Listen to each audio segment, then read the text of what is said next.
الاستفادة ونفع الانتفاع وذكر تذكير الحث على التمسك بكتاب الله وسنة الرسل والدعاء إلى الهدى ودلالة الخير اتباع رضوان الله وكل وثوابه. اللهم أعوذنا بالعلم وزينا بالعلم وأخرجنا بالتقوى وجنبنا بالعافية يا أرحم الراحمين. اللهم جنبنا بالعافية والسلامة حققنا يا ربنا بالتقوى والاستقامة وأعذنا من مصيبات الندامة يوم القيامة يا حافظ الرحمن ثبتنا على الثبات. اللهم ثبتنا على الحق والهدى يا من هو عنه هذا الخير وعلى عليه بك اللهم الخير وعلينا عليه صلى الله عليه وسلم محمد وعلى آله وصحبه وسلم. الحمد لله رب العالمين.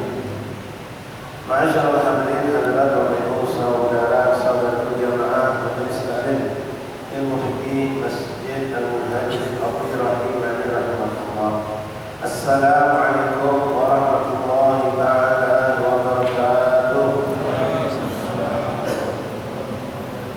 Alhamdulillah alhamdulillah alhamdulillah alhamdulillah ya Rabbana bersyukur kita kepada Allah Subhanahu wa taala atas segala karunia yang melimpah kepada kita Bapak, nikmat sehat dan afiat, nikmat ketenangan, nikmat kenyamanan, nikmat ketenteraman yang Allah berikan kepada kita, nikmat yang sangat luar biasa kita rasakan saat ini, terutama pada kita yang Bapak Ibu sekalian menoleh kepada saudara-saudara kita yang saat ini mendapatkan terancam cobaan musibah dari Allah.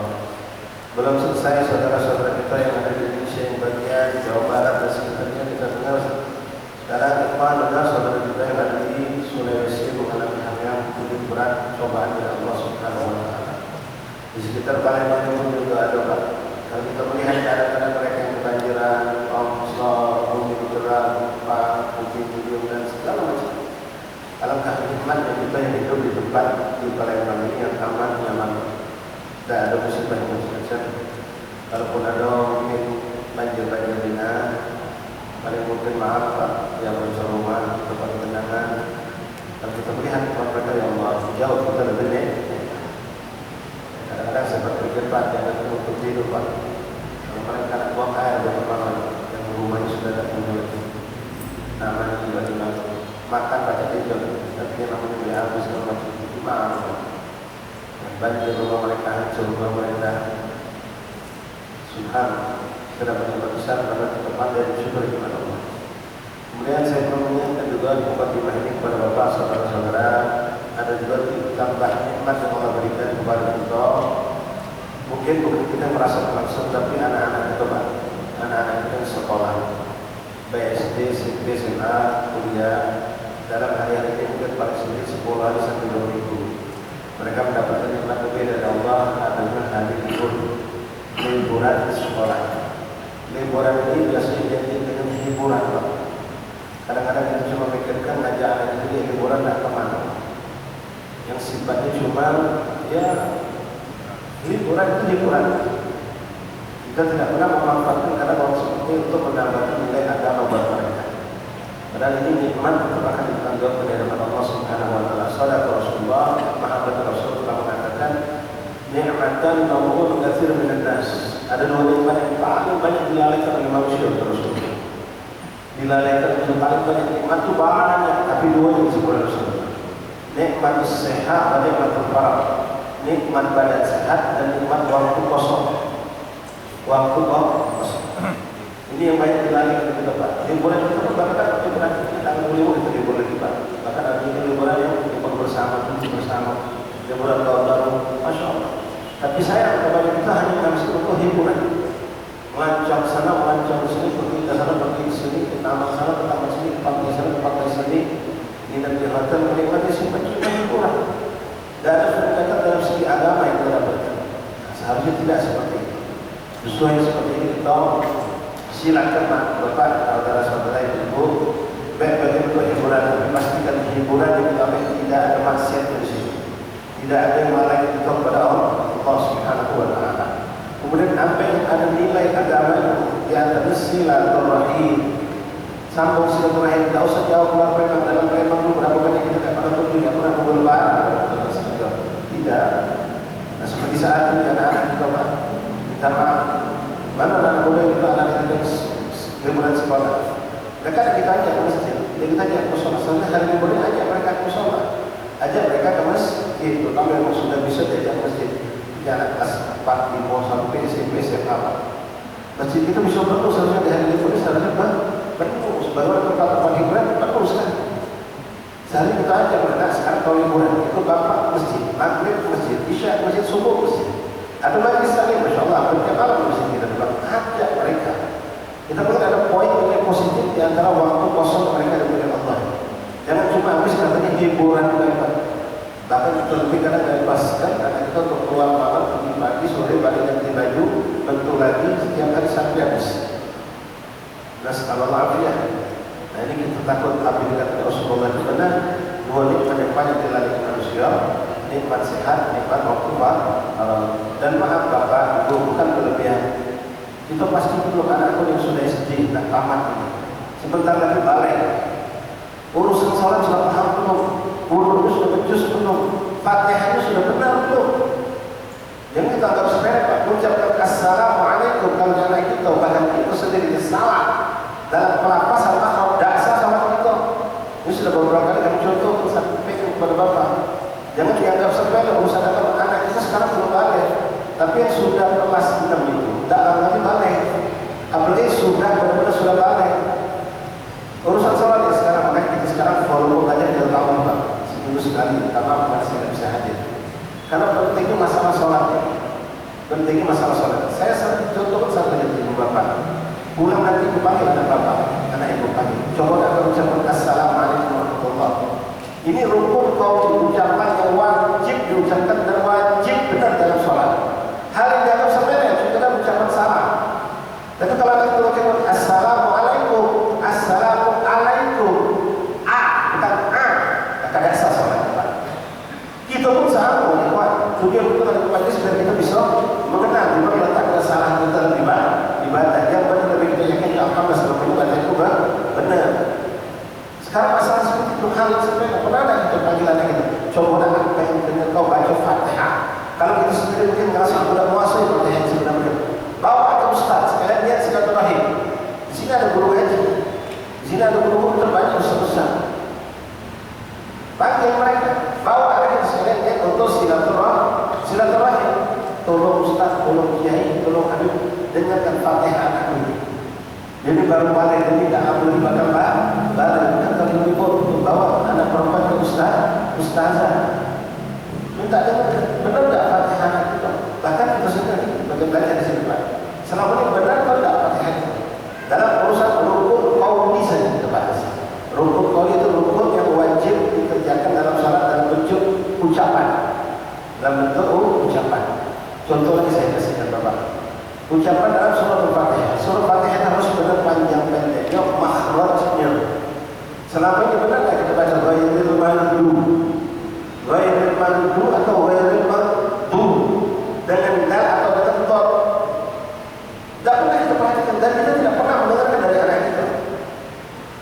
Selama ini mungkin kita baca ghairil maghdub dan padahal dia salahnya hurufnya. Kalau kita salah ucap makhraj itu baca ghairil maghdub bukan maghdub. Tak sah sama sholat kita berarti. Tak sah sholat kita, bukan saya mengfonis, bukan saya menghukum, bukan saya membawa syariat. Semua mazhab mewajibkan baca Fatihah harus benar.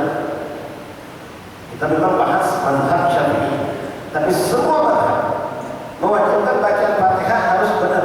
Walaupun di situ beda, ada yang mengatakan Fatihah itu Bismillahirrahmanirrahim termasuk, ada yang tidak termasuk Bismillahirrahmanirrahim dan Alhamdulillah. Sekarang dalam urusan makhraj huruf ihdinas siratal mustaqim atau qim, qaf dengan kaf beda Pak. Kalau itu disebut bahasa qaf itu dengan q, kaf itu dengan k.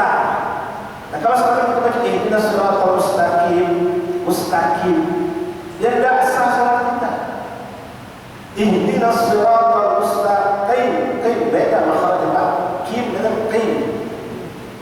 Ghairil maghdub dengan maghdub. Ini nanti kita bakal ketemu insyaallah. Sekarang balik ke dia, saya pengen jadi tempat momen seperti ini kita kesempatan waktu kosong ada kita libur ini. Sampai bagian tidak harus 100% waktu mereka untuk agama. Tidak perlu kita bikin pesantren kilat sepanjang di liburan itu bisa tidak usah. Tapi ambil minimal seperti 2 bakal baca separuh, kalau bisa 2 bakal alhamdulillah. perkara yang penting kita dunia akhirat kita terhadap anak istri kita. Bacaan mereka, bawa ke silaturahmi kepada ustaz, guru ngaji banyak. Benar tak makhluk bacaan anak kita dalam bacaan sholat. Ini beberapa contoh. Ya, panggil nak benar kau wudhu, perhatikan wudhu benar tak? Bahkan maaf kita tidak pernah tahu sejarah itu benar atau tidak. Dan maaf bapak pertama pernah bapak tanya kepada anak yang sudah balik, yang sudah SMP, niat manual itu mana? Maaf belum dapat sisi dia tidak tahu pak. Ada niat pak. Mungkin anak kita tidak tahu kalau niat soal niat manual itu pakai niat mandi saja. Dan dia tidak tahu ada manual itu. Bahkan ada orang-orang dewasa yang tidak tahu kalau mandi wajib harus pakai niat. Jadi kesempatan balik lagi, mumpung liburan ini, jangan cuma bikin liburan untuk hiburan, tapi tambah juga untuk mereka merevisi pak, memperbaiki urusan agama juga. Jangan cuma dihabiskan untuk liburan dan hiburan saja. Seperti saya himbau tadi kan, seharusnya masjid kita penuh pak kalau liburan ini. Musola kita penuh minimal 3 sholat, maghrib, isya, subuh. Kalau kemarin ketawa anak kita subuh masjid alasan mereka siap-siap sekolah, nanti mereka ngantuk, masalah ya. Sekarang tidak ada alasan. Bimbing mereka untuk bisa memaklumi. Lupa dulu itu jadi kan. Dan yang lainnya yang bapak mungkin beritahu biasanya tentang lingkungan kita di kampung kita, kampung kita masing-masing. Apa dari kebaikan yang bisa kita lakukan? Bikin hiburan silakan, bikin permainan yang boleh silakan. Kita tadi tidak bersentuhan dengan perjalanan masyarakat Allah, tidak bersentuhan dengan masyarakat. Masyaallah rahimahullah. Kemudian sebelum kita masuk kepada waktu berkah Allah, di depan kita lipat ada beberapa hari-hari besar, hari-hari besar. Cuma kebanyakan kita ini tahunya hari besar itu, ya maaf bukan menjadi kalau 2 hari lagi Natalan, bukan begitu jelas. Tahun baruan belum terjadi apa. Tapi ada satu yang harus kita tahu dan tidak banyak manusia tahu, perlu dikasih tahu. Ada satu lagi momen besar di depan kita. Ini sekarang tanggal 20 atau 21 bulan Jumat akhir. 9 hari lagi kurang lebih. Itu bakal menjadi satu malam yang luar biasa. Dan 9 hari lagi juga bakal ditemui oleh manusia sedunia ini malam yang mereka akan luar biasa itu. Malam tahun baru. Wallah Pak, untuk penisahkan ada suatu nilai luar biasa menurut Allah. Jangan dianggap saya terlalu ekstrim atau selalu keras tidak. Jelas-jelas itu bukan ajaran Islam yang tahun baru. Bukan ajaran Islam. Tidak ada Allah, Rasul atau ulama yang ajar kita menyambut tahun baru. Walaupun di garis bawah tanpa maksiat. Walaupun tanpa maksiat Allah tidak menyambut kita menyambut tahun baru. Sampai berkata jam 1 malam Pak, nungguin jam 00. Kalau pakai logika ke akal cerdas, maaf Pak, ya, di situ Pak, benar itu, lolok, apa dia tunggu? Kalau malam bayar terkadang boleh itu begadang pada sampai jam 2 malam berapa? Sampai subuh tidak. Sekarang kita tunggu sampai jam 00. Ikut manusia sebelumnya, yang kita hasilkan apa dari itu? Tidak ada sama sekali. Buat waktu begadang, yang kita takut maaf Bapak. Nanti dia berkiamat kita bakal ketemu Allah. Allah berkata Bapak, kau pernah berkata sama anak bini kau, bahkan kau bawa pada beli makanan segala macam untuk aku, untuk menyambut ikut mensyiarkan syiar, bukan syiarku, syiar non Islam, syiar orang Kristen. Lalu Allah berkata, pernah tak kau bangun berdatang sampai jam 1 malam di rumah sama keluarga kau untuk ingat aku, berzikir menyebut namaku, baca Quran kalam bersalawat kepada kekasihku. Apa yang kita jawab? Tak pernah kita ngajak anak kita begadang, jangan sampai jam 2 malam, jam 11 tidak pernah. Ini kita harus sampai sia-sia sampai jam 1. Kadang sampai anak kita ngisi Pak sudah ngantuk-ngantuk, kita bangun kita nak tunggu kita. Bukan lain yang terkumpul Pak itu. Kalau kita mundur sedikit keluar dari daerah ini Pak, merenung itu Pak, benar ni aku pegawai di luar kosong. Minta maaf. Ya. Untuk berkati, faedah ada. Ajaran agama tidak dianjurkan sama sekali, bahkan merugikan kita. Kita cuma kan besok itu maaf Pak, banyak pasti musola sepi. muslimah. Biasa bapak bisa satu malam dan malam. Nah, satu malam besar umat Islam yang insya Allah kita temui. Ini sering kami sampaikan di majelis-majelis, mungkin sebagai bapak sudah sampai malam awal Rajab, malam pertama tanggal 1 Rajab. Ini malam berkah dalam Islam yang harus kita sambut. Rasulullah mengatakan khamsunaya la turadu fihinna doa, ada 5 malam dalam 1 tahun yang tidak tertolak doa kata Rasulullah. Doa pasti mustajab, diterima Allah. 5 malam itu pertama disebut Rasulullah Lailatul Awwal min syahr Rajab, malam pertama bulan Rajab. Subhanallah, Bapak, kami akan perubahan dan meleset. Tanggal 1 Rajab ini, malam pertama Rajab ini berbarengan dengan malam 1 Januari. Ini kabar datang dari Rasulullah. Rasul mengatakan kepada kita, ibu, bapak, malam awal Rajab, malam yang doa itu tidak tertolak. Sekarang sudah 2 kabar. Ya, kalau saya mengatakan asyabul shimal, asyabul yamin, asyabul shimal. Blok kanan, blok kiri. Yang kanan ini mengikuti anjuran Rasulullah yang buat malam awal Rajab dengan beribadah dan bermunajat dan berdoa. Tawajjuh kepada Allah. Doakan saudara kita muslim, Pak. Allah jangankan kita nak bantu Palestina terlalu jauh, dan tidak jauh sudah dekat dengan hati kita. Yang ada di Indonesia musibah sekarang, masya Allah, tabarakallah. Satunya aku malam tahun baru, pas malam ini sahur. Yang mana kita buat persiapan untuk nyambut yang mana? Masih ada 9 hari ke depan. Nak nyambut awal aja, kita nyambut tahun baru. Ini kalau tanpa ada pesta sama sekali. Kalau pakai pesta, ya Allah, tidak mati umat Islam. Saudara kita di Palestina, di Lebanon, sekarang di Syria, dibantai oleh orang kafir. Saudara kita di Indonesia ini, subhanallah, musibahnya luar biasa. Kita kok bisa senang-senang menyambut tahun baru yang bukan syiaris. Bulan kedua umat Islam berkabaran banyak problema, ya kabarin itu benar benar. Di KB, orang tingkat, maaf, Pak, ini bukan hasil umum. Kafe diskotik, hotel itu penuh dengan manusia bukan zina.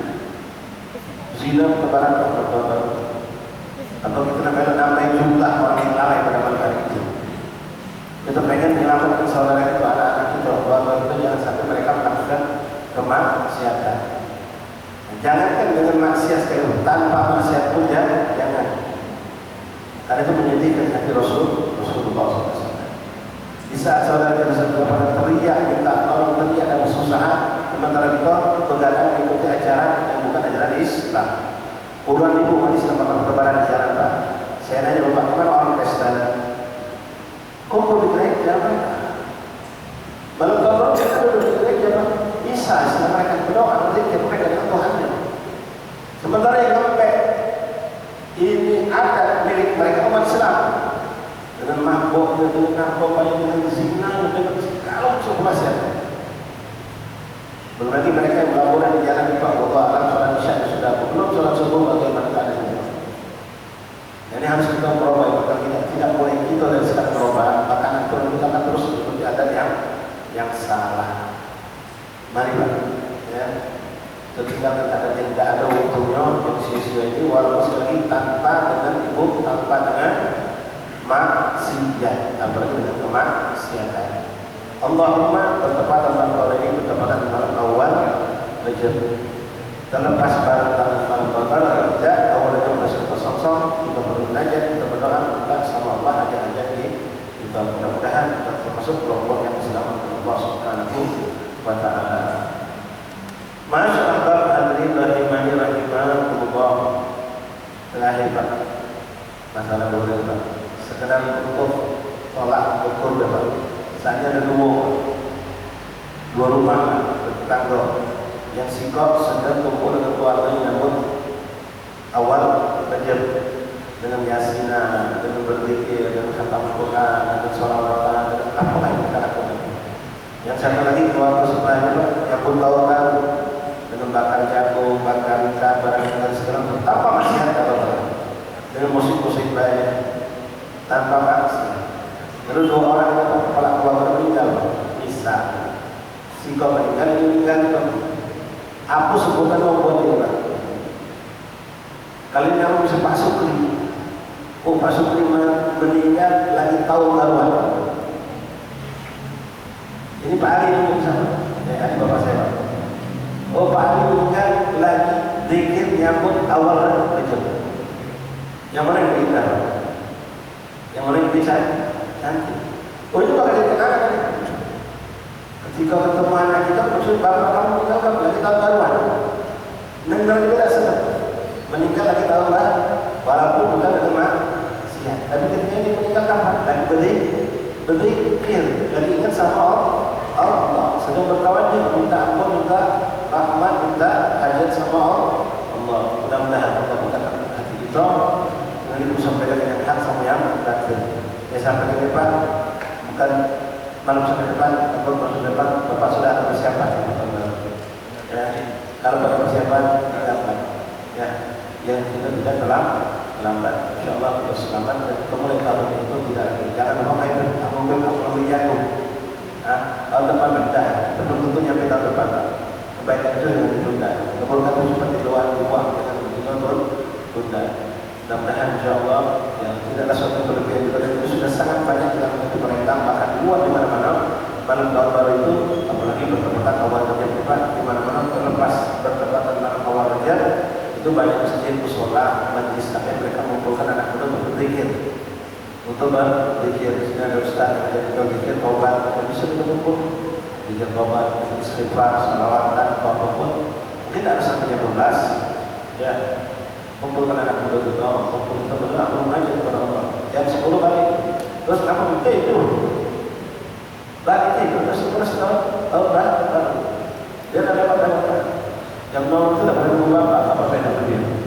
Begitu sudah sampai 0, dia langsung berapa 01. Itu tinggalnya, itu dari dia sampai. Dan itu semua akan kita kembali tadi nikmat Allah, nikmat waktu kosong, nikmat sehat. Itu adalah doa aku. Masyaallah, bapak-bapak yang saya sampaikan bermanfaat. Bisa diterima alhamdulillah. Dan mudah-mudahan bukan hanya bapak bisa jalankan dan bisa mengajak orang lain untuk selamat insyaallah. Bismillahirrahmanirrahim. Alhamdulillah tabarakallah sallallahu alaihi wa sallam Muhammad wa ala alihi Muhammad. Dalam hadis yang utara Allah dan kita sambung itu pada kita bapak dan ibu tentang syarat sahnya salat. Syarat sahnya salat yang kelima, satrul aurat, tutup aurat. Masih banyak umat Islam Pak yang tidak paham tentang aurat. Aurat itu sesuatu yang harus ditutupi. Ada dua makna dalam hukum syariat, makna dalam hukum yakni makna aurat dalam arti kata sesuatu yang buruk yang tidak boleh ditampak, yang harus ditutup. Sesuatu yang wajib ditutup dan tidak boleh dilihat. Nanti ada batasannya. Aurat itu dalam makna kekurangan, aib. Aib manusia disebut juga aurat. Allah ustur aurat, ya Allah tutuplah aurat. Maksudnya kekurangan kita. Itu punya kelakuan buruk, punya bermaksiat, berbuat jahat, berbuat kemungkaran. Nah itu menjadi aurat, jangan dibuka. Jangan kita buka aurat orang lain, haram. Namanya riba. Buka tentang aib orang lain itu namanya riba. Menceritakan simpulan-simpulan pasal di sini kelompok di masjid Alhamdulillah ada beberapa ikhwan. Berapa saudara itu baru bergabung Pak. Lalu kita ngomong, itu alhamdulillah. Ini kadang-kadang bagus Pak, awal pakai alhamdulillah. Bapak pengen kita gitu, alhamdulillah yang besar dua itu. Iya, Muhammad sekarang sudah mulai ke masjid. Dia dulu tidak pernah ke masjid. Dia itu paling hebat di kampung kami kalau mabok. Berzina dia paling top. Apa berbuka aurat umum. Cukup kalau kata alhamdulillah itu Bapak, masya Allah sekarang sudah hijrah. Selesai. Jangan buka. Jangan buka biografi kehidupan hitam seseorang. Oh itu dulu, masya Allah ya, paling top. Kalau zaman kudu dalam mampu, kalau bawa dalam mampu ya. Kalau begitu paling top. Kalau begitu ada cowok juga, astagfirullah. Padahal orang itu orang lain. Itu Allah haram itu riba. Dengan kita salah guru bapak mengungkap keburukan seseorang itu namanya riba haram. Walaupun memang adolnya. Kalau tidak adol, itu ngado-ngado itu namanya fitnah. Yang adolnya inilah namanya riba. Ghibah itu diumpamakan dalam Al-Quran seperti kita makan daging bangki seorang manusia besar atau sesuatu menghibah, membuka aib orang yang sudah wafat atau masih hidup, yang benar kalau orang itu tahu dan mengetahui boleh keburukan yang dibuka, dia tidak bakal senang. Dan tidak boleh ghibah, boleh haram. Ini membukakan aib seseorang yang memang ada aib itu hukumnya haram. Ghibah sebenarnya. Kalau mungkin bikin cerita buruk tentang seseorang dan itu tidak ada, namanya fitnah. Itu pernah terjadi di zaman Rasulullah. Ada seorang sahabat bercerita depan banyak tentang keburukan seorang saudara yang lain. Maka Nabi tidak, jangan kata Nabi, jangan kau ceritakan hal itu. Tidak ya Rasulullah, aku ngomongnya apa adanya. Memang adanya. Kata Rasulullah, yang adanya itulah yang namanya riba. Kalau kau ngado-ngado, namanya fitnah. Ini aurat, bahasa tentang aurat. Jadi tidak boleh. Haram membuka aurat. Membuka aurat kita sendiri jangan. Ini kadang-kadang bapak kita dapat lihat ada beberapa saudara kita baru hijrah. Dia merasa nikmat, alhamdulillah. Dia sudah istiqomah dalam kebaikan, rajin di masjid. Dia kadang buka cerita satu kita, Pak. Alhamdulillah, Pak. Aku sekarang dah merasa nikmat ibadah, rajin di masjid. Kalau dulu aku tak gunanya sholat. Tak gunanya sholat apa di masjid. Gawe aku bukan Tortino, Judi, anak duit. Ini orang tak boleh tutup. Kenapa kau buka aurat sendiri? Allah sudah tutup. Kenapa kau buka? Kadang-kadang dijual. Curhat seperti ini keluar. Dia bukan cuma jadi tukang baik. Kalau dulu dia pernah berbuat A, B, C, D, dan F tentang kejahatan tentang kebenaran. Tak boleh. Kalau kita dengar ada saudara yang seperti itu, jangan Pak, kamu biarlah lewat. Aku dah tahu biarlah tahu. Jangan aku jadi tahu. Sudah boleh. Jadi buka aurat orang lain tak boleh. Buka aurat sendiri juga tak boleh. Haram. Ya haram. Nah, sekarang kita bahas aurat yang namanya aurat jasad. Badan. Aurat laki-laki dan perempuan di dalam sholat dan di luar sholat. Perlu kita tahu karena banyak orang Islam tahu di dalam sholat tapi di luar sholat tidak tahu. Yang kita bahas tentang dalam sholat. Aurat seorang laki-laki kita bahas juga. Aurat seorang laki-laki di dalam sholat, mabaina surah warubah atau pusat sampai lutut. Jangan salah, bu, ya, ibu walaupun aurat laki-laki baru paham, atau kadang-kadang anak laki-laki itu tidak paham atau suami itu tidak paham. Aurat laki-laki itu dari pusat sampai lutut, bukan pusat lutut di depan, bukan ke belakang aurat belakang. Ini kita sering saksikan orang sholat pakai sepan. Boleh. Dia badannya tegap atau tertutup, pakai sepanjang atau sepan dasar, pakai baju kaos atau kemeja. Dimasuk itu lagi Pak baju kaos tadi, pakai sepinggang, sholat, Allah rapi. Tapi begitu dia rukuk, Allahu Akbar, baju naik ke pucuk selama turun ke bawah. Maaf, saya pakai gimana? Tambah lagi ketika sujud, baju nama naik lagi ke pucuk. Kalau di depan rapi tidak bergeser, tapi belakang terbuka. Apa hukum salat? Patah. Nah, orang seperti itu kadang-kadang pas kita dekati, kita kebetulan di belakang kita lihat. Kita habis sholat di depan, minta maaf Pak, ngaku. Bapak ini sholatnya, sama apa ya? Tidak sama dulu. Kenapa besar? Aurat bapak terbuka. Mana ini? Langsung dia mana ini? Depan baik kita. Bukan belakang itu buka, bukan depan. Dan belakangnya aurat itu buka. Jadi sekiranya pinggang ini masih besar dari belakang. Makanya kadang-kadang sering kita saksikan orang yang sholat pakai sepan seperti itu kondisi baju dengan tuh tidak sampai panjang. Lalu atau pakai baju kaos ketika dia sujud, ketika dia rukuk, aurat itu terbuka. Kalau kita lihat definisi aurat ini, ma'baina surra wa rukbah, maka secara hukum di luar masalah adab ya, secara hukum sah tidak sahnya sholat. Seorang sholat tanpa pakai baju sah bisa jadi. Kalau dia pakai baju bisa tutup sampai tutup pusat. Pakai baju sampai tutup pusat, lalu sampai tutup lutut. Atau dia pakai sarung, tidak pakai baju dia bisa pakai. Tapi sepanjang gerakan sholat, lutut tidak terbuka, pusat dan belakang tidak terbuka. Sah bisa tutup sholat, tapi maaf dari segi adab sangat-sangat tidak beradab. Jangan kena baju pakai baju sembarang, memang tidak pantas kalau kita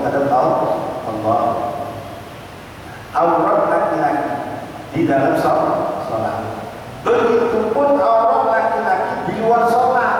Sama Pak, tolong Pak sampaikan sama anak Bapak yang hobi main bola, yang hobi main basket, yang hobi olahraga pada umumnya. Sering mereka tidak paham, tapi selama pendek. Walaupun sesama laki-laki melihat kita melihat yang haram, mereka buka aurat haram. Ini masih banyak umat Islam tidak paham tentang aurat ini. Makin selama pendek. Jadi main bola itu haram, main bola tidak haram kalau bisa menutup aurat.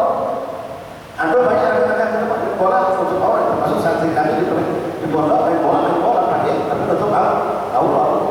Sekarang bapak santri banyak yang walaupun disebutnya belum pas, tapi lumayan bikin urusan dia. Banyak sekali pemain poli muslimah pakai jilbab, pakai celana, pakai short panjang bisa ke bawah. Walaupun sebenarnya kurang tepat masih Pak, karena ngepres masih badannya. Cuma itu nutup aurat. Ya, kalau dari segi nutup aurat, asal undang syahwat lain lagi itu Pak. Jadi aurat di luar sholat untuk laki-laki sama antara lutut sampai pusat. Ini terhadap siapa? Terhadap semua orang, laki perempuan. Laki atau perempuan, termasuk terhadap muhrim. Kita sama anak-anak betina kita sama anak-anak yang tidak paham, walaupun di rumah bisa berpendek, tidak boleh. Tak boleh. Maaf, ini hukum. Yang boleh lihat aurat kita sepenuhnya hanya pasangan hidup kita, istri kita.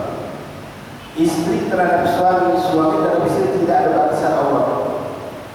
Plus, tidak ada sebenarnya baju pun apa, kain pun yang dipakai boleh.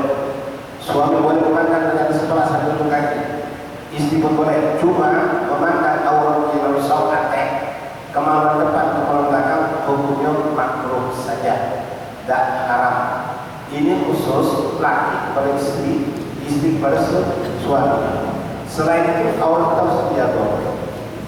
Ini aurat laki-laki. Jadi aurat laki-laki itu terhadap antara sholat dan luar sholat hukumnya sama, antara itu sampai pusat. Jadi jangan lagi bapak minta maaf, cuci mobil, cuci motor, bersihkan kebun, taman, pergi jogging luar pakai celana pendek, haram. Kalau punya anak tolong diingatkan, itu terjawab itu sampaikan. Mungkin mereka tidak tahu soal itu. Sampaikan itu hukumnya haram. Aurat laki-laki fi shalah fi kharij shalah ma baina surah wa rukbah. Jelas. Aurat laki-laki kalau kita dewean Pak bebas, tapi jangan melihat kemaluan.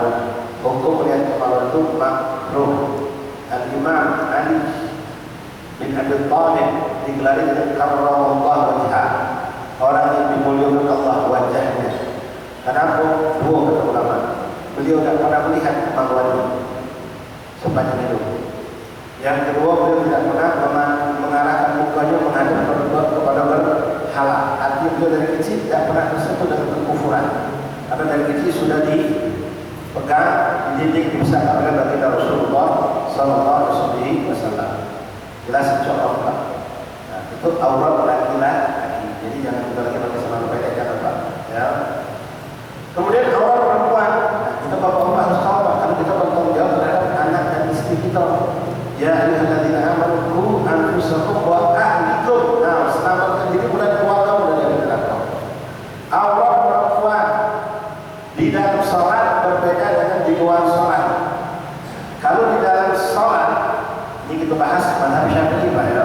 Kalau luar mazhab Syafi'i memang ada beda-beda. Itu seluruh tubuhnya kecuali muka dan dua telapak tangannya. Ibu perhatikan itu Pak, jawab itu Pak. Muka dan dua telapak tangan. Yang namanya muka ibu wajah itu min mana bisyar dari tempat tumbuh rambut sampai ke anak telinga sampai ke dagu, bukan pangkal leher.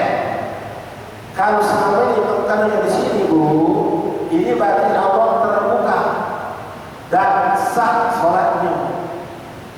Kebanyakan umat Islam, perempuan muslimah kita termasuk istri kita Pak, kalau pakai jilbab, mereka pakai jilbab punya rapi. Tapi sayang, bagian bawah bukan di dagu, di leher. Sementara ini adalah bagian dari aurat.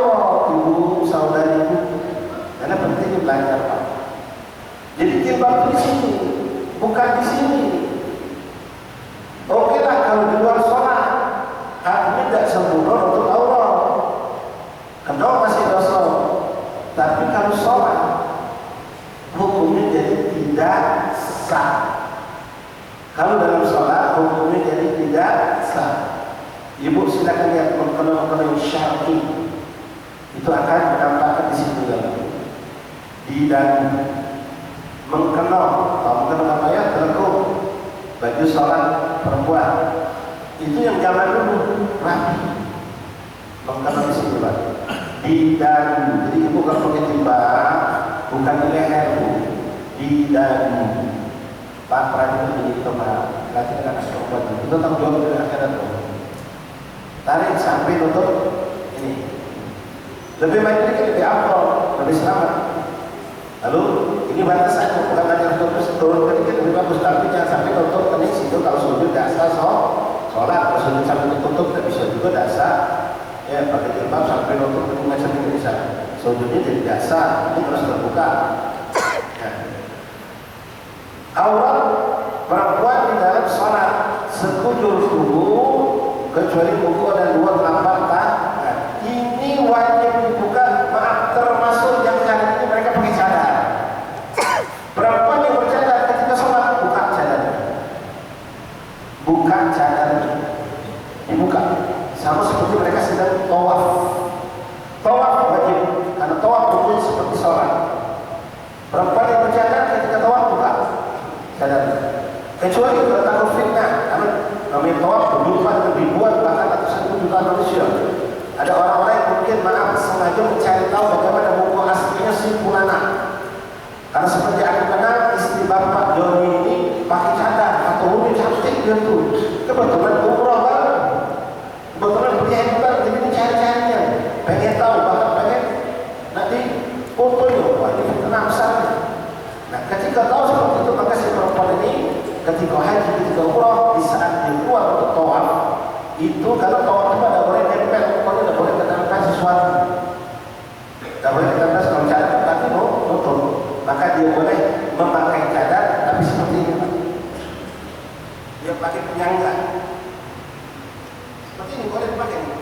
Jadi dia cadar itu jatuhnya di sini, tidak nempel ke muka, atau lebih gampang lagi pakai topi dengan backnya. Itu. Jadi cadar itu tetap menutup mukanya sehingga orang-orang yang memang punya niat buruk untuk melihat kecantikan mukanya itu tidak bisa melihat.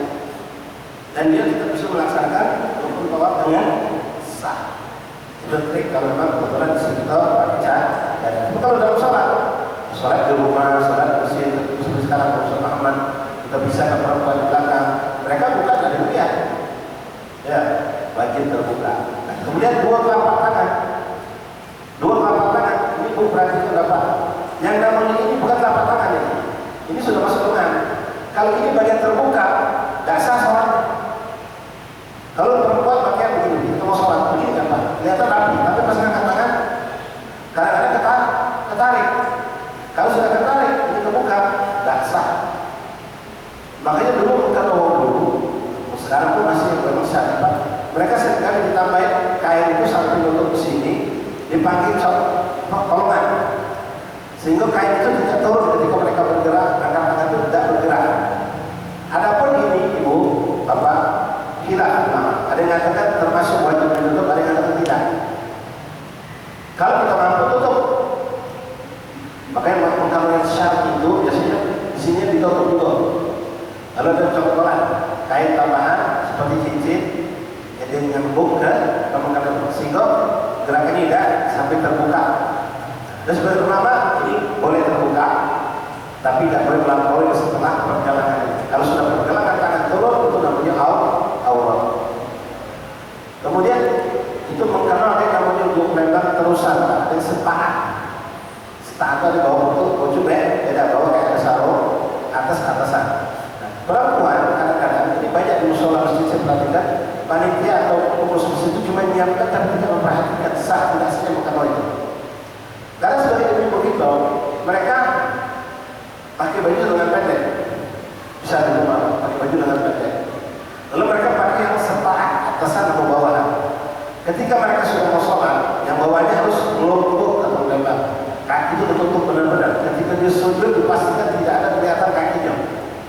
dilebihkan benar, kain bagian bawah itu dilebihkan.